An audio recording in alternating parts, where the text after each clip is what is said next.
तो कहानी की शुरुआत होती है डॉक्टर एंड्रू को दिखाने से, जो एक अमेरिकन हैं और इस टाइम काफ़ी दुखी नज़र आ रहे थे क्योंकि उनका एक मरीज़ दिल का ऑपरेशन ना होने की वजह से मारा गया। तभी डॉक्टर एंड्रू के पास उनका एक साथी आकर बताता है कि एक टेररिस्ट दहशतगर्द ग्रुप जो अमेरिकन को पकड़ना चाहते हैं, वो लोग इस एरिया में घुस आए हैं जिन्हें आपके यहाँ होने का पता चल चुका है। ये सुनकर डॉक्टर एंड्रू सीधा जाते हैं अपनी वाइफ के पास, जो एक टीचर है और दिल की काफ़ी अच्छी इंसान है। वो अफ्रीकन बच्चों को पढ़ाती हैं और इंसानियत की मदद करना चाहती हैं। डॉक्टर एंड्रू उनसे कहते हैं कि हमें यहाँ से जाना पड़ेगा, हम मस्जिद यहाँ पर नहीं रह सकते क्योंकि टेररिस्ट ग्रुप हमें मार देगा। पर उनकी वाइफ अभी भी यही कह रही थी, क्या हम सब ठीक नहीं कर सकते? क्या हम टेररिस्ट से बात नहीं कर सकते, उन्हें समझा नहीं सकते? हो सकता है हालात ठीक हो जाए। इस पर एंड्रू कहता है कि मेरा मेडिकल का सामान चोरी हो गया है, मेरा एक मरीज मर चुका है, तो अफ्रीका की हालत कभी ठीक नहीं हो सकती, यहाँ से चलना ही हमारे लिए बेहतर होगा। तब ये लोग यहाँ से निकलकर एक गांव के छोटे से एयरपोर्ट पर आते हैं जो तकरीबन बंजर था क्योंकि ये रेगिस्तान में था और यहाँ एकलौता ही प्लेन था जिसमें बैठकर इन्हें जाना था। प्लेन की हालत भी ज़्यादा ठीक नहीं थी, इसलिए पायलट जो बहुत ही लालची है वो लोगों और बहुत सारे सामान को ले जाना चाहता है। तो उससे मुसाफिर जो भी अमेरिकन थे वो भी यहाँ से जाना चाहते थे। इनमें 3 लोग शामिल थे, एक का नाम मैक्स था और बाकी उसके दोस्त थे। एक ब्लैक मैन था जो दिल का काफ़ी अच्छा इंसान है और इन सब का हेड था, वो भी साथ जाता है। आखिरी दफ़ा एंड्रू की वाइफ अपने अफ्रीकन साथी को अलविदा कहती है, जिस पर वो दुख के साथ कहता है कि मुझे काफ़ी अफसोस है इस बात पर कि हमारे मुल्क के टेररिस्ट की वजह से आपको यहाँ से जाना पड़ रहा है। एंड्रू पायलट के पास गया जिसका नाम ग्रंथ था। जाहिर है वो लालची इंसान था, इसलिए इनसे काफ़ी ज़्यादा पैसे मांगता है। एंड्रू ग्रंथ को पहचान लेता है, उसे कहने लगा कि तुम वही पायलट हो ना जिसने मेडिकल का सामान लाना था। वो सामान ना लाने की वजह से मेरे कितने सारे मरीज मर गए और जो सामान मेरे अमेरिका भिजवाना था वो चोरी हो गया। यह बताकर एंड्रू से समझाता है कि इंसानियत के साथ इस तरह नहीं करना चाहिए, ये बहुत बुरी बात है। यानी कि एंड्रू और उसकी वाइफ दोनों इतने अच्छे थे कि वो हमेशा चाहते थे कि हमारी वजह से इंसानियत का भला हो जाए और वो सोचते हैं कि शायद हमारी बातें ग्रंथ पर असर कर जाए और वो मुतासिर होकर अच्छा इंसान बन जाए। प्लेन में ज़्यादा सामान नहीं रख सकते थे। ये लालची ग्रैंड यहाँ फिर से कहता है कि आप लोगों ने मुझे सिर्फ अपने जाने की पैसे दिए हैं, ना कि सामान के, तो आप सामान लेकर नहीं जा सकते। लेकिन मुसाफिरों के बार बार कहने पर वो मान गया और कहता है अच्छा चलो ठीक है, आप सामान ले जा सकते हैं, लेकिन अपना सामान आपको अपनी गोद में रखना होगा।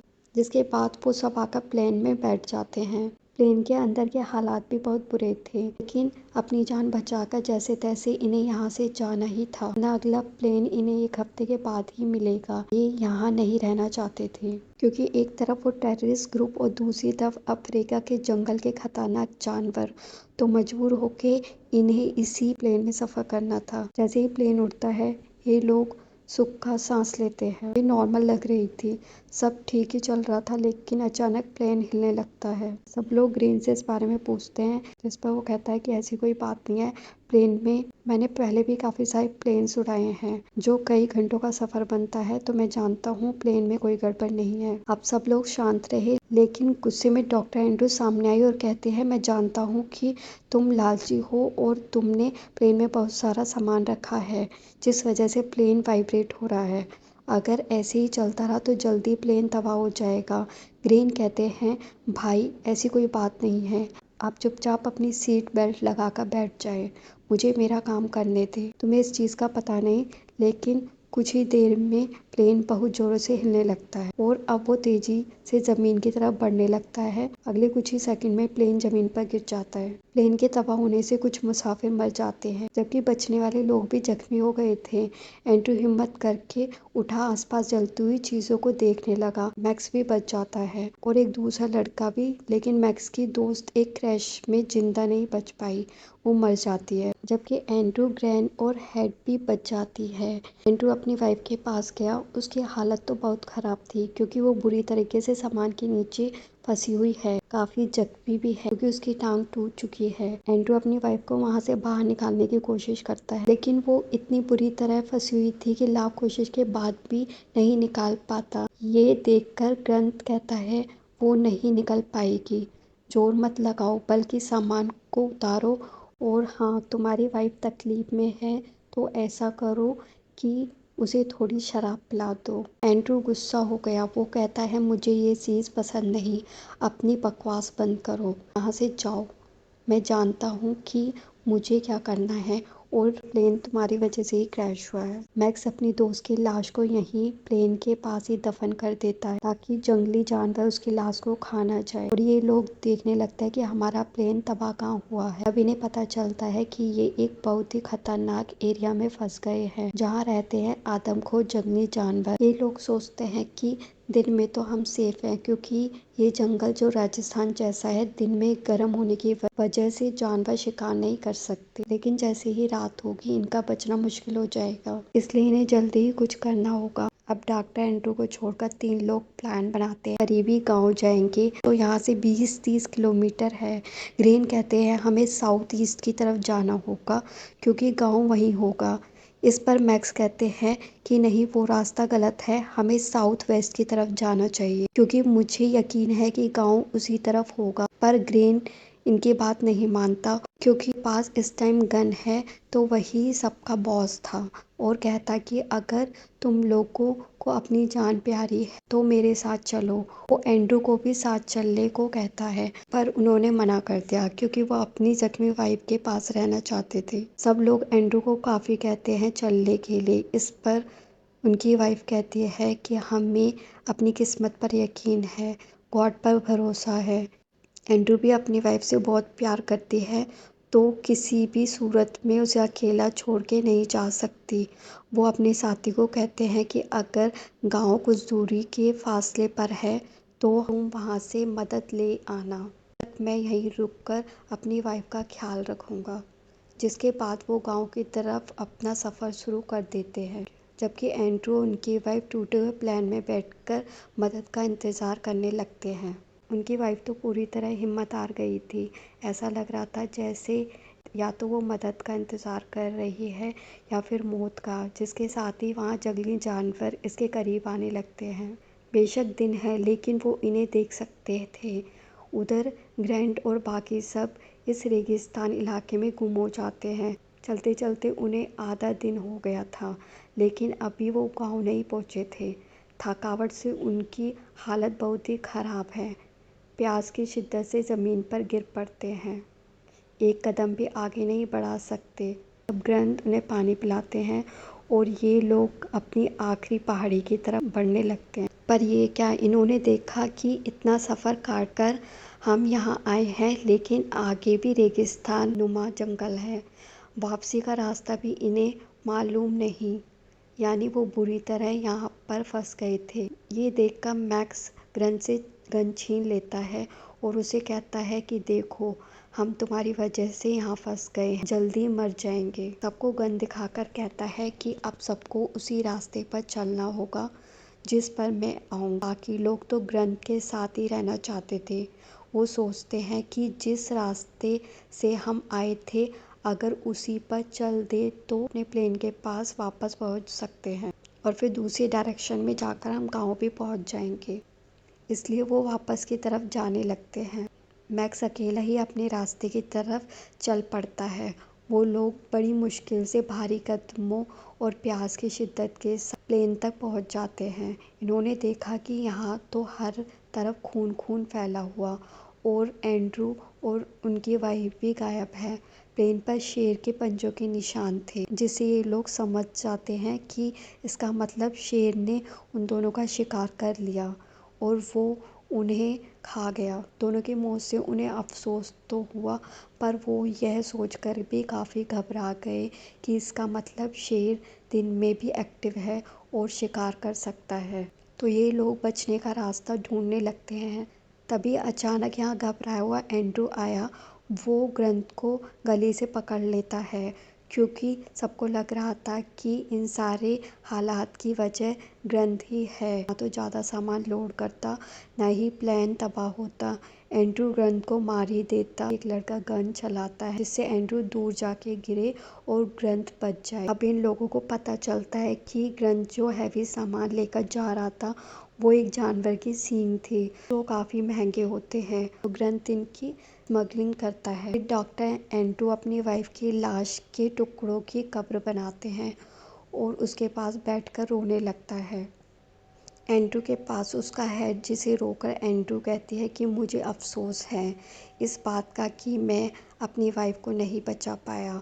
मुझे और कोशिश करनी चाहिए थी, शायद वो बच जाती। इस पर हेड कहता है, कोशिश अगेंस्ट द लॉयन, शेर के खिलाफ तुम कोशिश करते। नहीं यार, मत करो अफसोस, खुद को मत कोसो, क्योंकि ऐसा मुमकिन नहीं था और तुम्हारी वाइफ की किस्मत में यही लिखा था जिस पर उसे यकीन था। धीरे धीरे रात होने लगी। अब इन्हें जैसे तैसे रात गुजारनी थी या फिर कुछ करना था, क्योंकि रात के टाइम ये पक्का किसी जानवर का शिकार हो जाएंगे। और अब तो इन्हें शेर के गुर्राने की आवाज़ भी आने लगती हैं। अब ग्रंथ इन सबको बताता है कि हमारे पास रात गुजारने का बस एक ही रास्ता है और वो है पायलट कैबिन, जहां हम 3 लोग जैसे तैसे छुपकर अपनी जान बचा सकते हैं। तो अब ये लोग टॉस करने लगते हैं कि कौन 3 लोग पायलट कैबिन में बैठेंगे। मैक्स का दोस्त टॉस में हार गया, यानी कि वो रात को प्लेन के बाहर बैठेगा। जैसे ही रात हुई, वो लड़का आग जलाकर प्लेन के बाहर बैठ जाता है, जबकि 3 लोग पायलट कैबिन में। उसे समझा दिया गया था कि तुम्हें बस सोना नहीं है और आग को जलाते रहने देना है, क्योंकि जब तक तुम जागते रहोगे आग जलती रहेगी, तुम्हारी हिफाजत रहेगी और जैसे ही तुम्हारी आँख लगी, आग बुझ गई तो तुम मर सकते हो। ये लोग अब बस रात गुजरने का इंतज़ार कर रहे थे, क्योंकि सुबह होते ही ये उस गांव में चले जाएंगे जिसका रास्ता अब इन्हें पता चल चुका है। रात को ग्रंथ किसी काम से बाहर आया। वो देखता है कि वो लड़का तो सो रहा है और आग भी बुझ रही है। ग्रंथ उसे जगाकर कहता है, लड़के होश करो और जागो, आग जला के रखो अगर जिंदा रहना चाहते हो। उसके बाद ग्रीन वापस कैबिन में आकर बैठ जाता है, लेकिन मैक्स का वो दोस्त, वो लड़का जिसे बहुत नींद आ रही थी, वो सो जाता है और आग भी बुझ जाती है। हाँ, अब अंधेरे में हम किसी की आंखों को चमकता हुआ देखते हैं, जो और कोई नहीं बल्कि शेर की थी, जो अब प्लेन के बाहर आ चुके थे और उनकी जोरदार आवाज़ें अंदर बैठी वो तीनों भी सुन रहे थे। अब एंड्रू, जो रहमदिल है, उसे लड़के के लिए बहुत बुरा लग रहा था। वो चाहता था कि ये लोग बाहर जाकर उसकी जान बचाएं, लेकिन बाहर शेर काफ़ी ज़्यादा थे, तो ये लोग कुछ भी नहीं कर सकते थे। लेकिन फिर भी एंड्रू कैबिन का दरवाज़ा खोल ही देता है, जिससे एक शेर अंदर घुसने की कोशिश करते हैं, लेकिन ये मिलकर जोर लगाकर उसे रोकने में लग जाते हैं। लेकिन शेर इतना ताकतवर था कि वो क़यामत को तोड़ने लगता है। अब एक सांप जो कप का अंदर घुसा बैठा था, वो हेड को काट लेता, मगर ये जैसे तैसे कैबिन का दरवाज़ा बंद कर देते हैं। एंड्रू हेड की टांग पर रस्सी बांधता है और कट लगाकर बहुत सारा खून निकाल देता। इससे सांप का जहर भी निकल गया और उसकी जान भी बच गई, लेकिन उसकी हालत बहुत ख़राब हो गई थी। सुबह जब ये कैबिन से बाहर आई तो देखते हैं कि इनका वो साथी बाहर नहीं है, यानी वो भी शेर का शिकार हो गया था। ये लोग फिर उस गांव में जाने का फैसला करते हैं, क्योंकि दिन का टाइम है तो अभी इन्हें कोई खतरा नहीं होगा।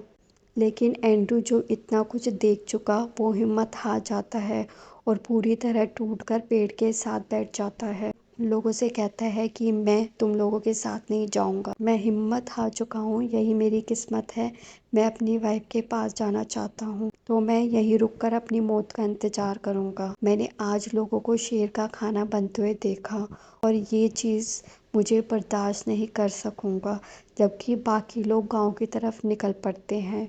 ये लोग कुछ दूर गए थे कि सामने एक गाड़ी को आता हुआ देखते हैं। उसे देखकर ये लोग काफ़ी खुश हो गए और एंड्रू भी उठ खड़ा हुआ, ये सोचते कि अब हम भी और एंड्रू भी बचा लिया जाएगा। तो गाड़ी को अपनी तरफ बुलाने के लिए वो चिल्लाने लगते हैं, मगर ये क्या हम देखते हैं कि वो गाड़ी सीधा आकर एंड्रू के पास रुकी। इसमें और कोई नहीं बल्कि वो टेररिस्ट ग्रुप था, जो अमेरिकन्स को ढूंढ रही थी और अब एंड्रू को मारने लगते हैं और एंड्रू से पूछते हैं, हमारी ज़मीन पर क्या कर रहे हो, हमारी चोरी करने आए हो ना तुम।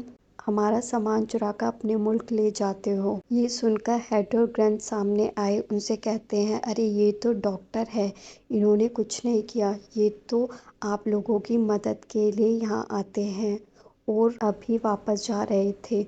आपको इन्हें नहीं मारना चाहिए। लेकिन तभी उन टेररिस्ट को प्लेन से उस जानवर की सींग मिल जाती है, जिससे उन्हें और गुस्सा आ जाता है। वो एंड्रू को कहते हैं कि तुम एक स्मगलर हो और हमारी ज़मीन से सामान चुराकर तुम अमेरिका स्मगलिंग करते हो। इसलिए वो फिर से एंड्रू को मारने लगता। तब ग्रेन बोलता है कि ये मेरा प्लेन है, यह सारा सामान मेरा है और स्मगलिंग मैं करता हूँ, एंड्रू ने कुछ नहीं किया। इसका मतलब ग्रेन, हमें तुम्हें मार देना चाहिए। हेड कहता है, क्यों क्यों मार देना चाहिए? क्या तुम कोई टेररिस्ट हो? तुम तो इस ज़मीन पर रहने वाले इंसान हो, हम तुम्हारी कदर करते हैं। हेड को लग रहा था कि वो टेररिस्ट की माइंड को बदल देगा, पर वो उसके चेहरे पर गोली मारकर यह साबित करते हैं कि हाँ, हम वाकई टेररिस्ट हैं, हमें इंसानों पर रहम नहीं आता और हमारा कुछ नहीं हो सकता। जिसके बाद वो उसके साथ काफ़ी बुरा सलूक करते हैं और एक टेररिस्ट ट्रक लेने चला जाता है ताकि वो इन्हें भी अपने साथ ले जाए और खूब इनके साथ बुरा सलूक किया जाए। अब 2 टेररिस्ट यहीं रुके थे। उनमें से एक एंड्रू को कहता है, अच्छा चलो, तुम्हारे साथ एक डील कर लेते हैं। मैं 10 तक गिनूंगा और तुम्हें भागना होगा। 10 के बाद मैं गोली चलाऊंगा, ठीक है ना? चलो अब शाबाश, तुम भागो, उठो, खड़े हो और भागो। लेकिन एंड्रू नहीं भागता, क्योंकि वो तो कब का हिम्मत हार चुका था, तो उसे क्या ज़रूरत है भागने की। टेररिस को इतना गुस्सा आया कि वो पानी दिखाकर उन्हें चिढ़ाने लगते हैं, उन पर हंसने लगते हैं। जब टेररिस को एहसास हुआ कि दोनों पूरी तरह हिम्मत हार चुके हैं, तो वो उनसे दूर प्लेन के साथ टेक लगाकर बैठ जाते हैं। कुछ देर बाद उनकी आंख लग गई। ग्रेन एंड्रू को कहते हैं कि मैं फाइटर हूँ, इतनी आसानी से मैं नहीं मर सकता। जो कहकर वो बहुत धीरे से टेररिस्ट के पास जाने लगा और वो गन छीनने लगता है, लेकिन टेररिस्ट को होश आ गई। वो जैसे ही गन पर शूट करता तो पता चला कि गन में गोली ही नहीं है। दूसरा टेररिस्ट भी जाग गया, लेकिन इससे पहले वह गन पर शूट करता है, एंड्रू उसे काबू करके गन छीनने की कोशिश करता है। इस चक्कर में गोलियां चलने लगी और दोनों टेररिस्ट मारे जाते हैं। देखो, हमने इन दोनों को तो मार दिया, तो अब तुम्हें मेरे साथ चलना होगा। तुम्हें अपनी वाइफ का सपना पूरा करना है और मुझे सुधारना है। मुझे एक मौका तो दो ताकि मैं अपने सब गुनाह की माफ़ी मांग सकूं। तो आप चलो मेरे साथ, मैं तुम्हारी मदद करके तुम्हें शहर तक ले जाऊंगा जहां तुम हज़ारों मरीजों की मदद कर सकते हो। इसलिए एंड्रूज के साथ चल पड़ता है, लेकिन उसकी हालत बहुत ख़राब थी। ये लोग जैसे तैसे आगे बढ़े। ये गांव के करीब थे और इनके सामने पत्थरों की छोटी सी पहाड़ी थी, जिसे पार करके इन्हें उस पार जाना था। तब ग्रैंड बड़ी मुश्किल से एंड्रू को ऊपर चढ़ा तो देते हैं, लेकिन यह क्या, उसने देखा कि सामने से खूंखार शेर आ रहे हैं। ये लोग पहाड़ी पर ही थे, इसलिए शेर इनकी खून की स्मेल करते हुए पहाड़ी की तरफ आने लगते हैं। लेकिन वो पहाड़ी के ऊपर थे और छुपे हुए भी थे, तो शेर इन्हें नहीं देख पाते और वहाँ से वापस जाने लगते हैं। पर तभी उन दोनों के ऊपर परिंदे मंडराने लगते हैं। हवा का रुख बदलता है और शेरों को फिर उनकी स्मेल आने लगी और वो फिर से इस तरफ आने लगते हैं। एंड्रू के ऊपर एक बिच्छू चढ़ गया और उसके चेहरे पर आ जाता है और एंड्रू बिल्कुल खामोश रहा। बिच्छू को जैसे ग्रैंड हटाने लगा कि तभी एक पत्थर नीचे गिर जाते हैं, जिससे शेर को कंफर्म हो गया, ऊपर मेरे खाने के लिए ज़रूर कुछ है, और वह जोर लगाकर ऊपर चढ़ने लगता है। ग्रैंड ये देखकर एंड्रू का खून अपने जिस्म पर लगाता है और एंड्रू से कहता है कि देखो, मैंने अपनी ज़िंदगी में बहुत सारे बुरे कर्म किए हैं और आज मैं उन गुनाहों को धोना चाहता हूँ। मैं खून लगाकर शेरों के पास जाऊँगा, अपनी कुर्बानी देकर तुम्हारी जान बचाऊँगा ताकि शेर मेरा शिकार कर ले और तुम्हें भागने का मौका मिल जाए। तुम वादा करो कि तुम यहाँ से उठोगे और गांव ज़रूर जाओगे। ये कहकर वो चिल्लाता हुआ पहाड़ी के ऊपर आया, फिर नीचे को जाता है। शेर फौरन उसके पास आकर उसका शिकार कर लेता है। इसके बाद एंड्रू जो गांव की तरफ बढ़ने लगा, काफ़ी दूर तक चलने के नीचे गिर जाता है। उसे प्यास लग रही थी। तभी वह सामने से दो जानवरों को आता हुआ देखता है जो उसे खाने आ रहे थे। यह देखकर एंड्रू आसमान की तरफ देखकर कहता है, क्या मेरी किस्मत में बस यही लिखा था कि ऐसी फिजूल मुर्दाखोर जानवर के हाथों में मरूं? अगर मेरी मौत ही दिखानी थी तो कम से कम शेर के हाथ तो होती। यह कहकर एंड्रू दोबारा से फुल हिम्मत के साथ खड़ा होता है। वो जानवर भागकर एंड्रू की तरफ आने लगे, लेकिन अचानक बादल गरजने की आवाज़ से वह जानवर वहाँ से भाग जाते हैं। तभी बारिश होने लगी। एंड्रू वहाँ ज़मीन पर लेटकर बारिश का पानी पीने लगा और अपनी इतनी देर की प्यास बुझाता है।